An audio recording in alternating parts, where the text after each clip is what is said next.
عمرك فكرت انك بتلبس وبتتكلم وكمان بتفكر زي الناس اللي حواليك؟ طب لو كل الناس ماشية في طريق معين، هل هتمشي انت زيهم؟ استنى، قبل ما تجاوب عايز احكي لك حاجة كده. ازيكم يا اصحابي، عاملين ايه؟ انا البوش وده برنامج الحوش. التقليد الاعمى انك تمشي ورا الناس من غير ما تفكر وتشوف انت بتمشي بأني طريق. تلاقي نفسك بتقلد تصرفاتهم، لبسهم، افكارهم، شكلهم، كل دوت وانت بعيد عن اللي انت عايزه. خليني اقول لك مثال. حاجات كتير احنا بنقلد فيها واحنا من غير ما نفكر، زي اللبس احنا بنلبس ما كل الناس بتلبس كده. السجاير والايكوس والفيب بنقلد عشان هي موضة وشكل، لكن هي مش شكلنا احنا كمسيحيين. نيجي بقى للسوشيال ميديا والترندات والتيك توك والساوندات اللي بتبقى نازله على التيك توك واحنا بنقلدها من غير ما احنا نعرف هل هي دي تليق بينا ولا لا. كمان احنا في حاجات في حياتنا كتير بنختارها مش عشان دي نابعه من جوانا، لا بالعكس، ده هو عشان المجتمع فرضها علينا والمجتمع شايف ان هو ده الصح، فاحنا لازم نمشي صح. خلينا متفقين ان كل واحد ليه هويه معينه بتخصه، كلنا مش شبه بعض، ومش كلنا لازم نبقى لابسين زي بعض ولا نمشي ورا الترند ولا المظهر، لا احنا كل واحد لازم يبقى ليه شخصيته. خليني يا صديقي اضرب لك امثله من الكتاب المقدس. شعب بني اسرائيل لما لقى ان هو ما عندهوش ملك زي باقي الشعوب، طلب من صموئيل النبي ان هو يبقى ليه ملك، وقالوا له كده: اجعل لنا ملكا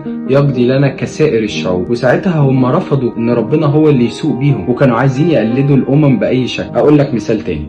بطرس انكر السيد المسيح 3 مرات، ولما انكر ليه؟ لان هو خاف من كلام الناس وحب يبقى زيهم ويقلد تصرفاتهم، وان هو زعلان من السيد المسيح. بل بالعكس، ده كان من تلاميذ السيد المسيح. نيجي بقى لاول قصه بدانا بيها حياتنا، وهي ادم وحواء. حواء قلدت كلام الحيه من غير ما تفكر فيه، واقنعت بيه ادم، وادم كمان مشي ورا حواء من غير ما يفكر في كلامها، مع ان ربنا حذرهم ان اوعوا تاكلوا من الشجره دي بالذات، لكن هم ما سمعوش الكلام. الخلاصه يا صديقي، مفيش اسهل انك تمشي في الزحمه، لكن الاصعب والمميز انك تقف وتفكر: هل انا بقلد ولا بعيش بمبدأ؟ ربنا طلب مننا ان احنا نكون نور للعالم، مش نسخه من العالم. رساله اخيره ليكم: خليك مؤثر مش مقلد، خليك قائد مش تابع، خليك عبد للسيد المسيح مش مقلد للترند.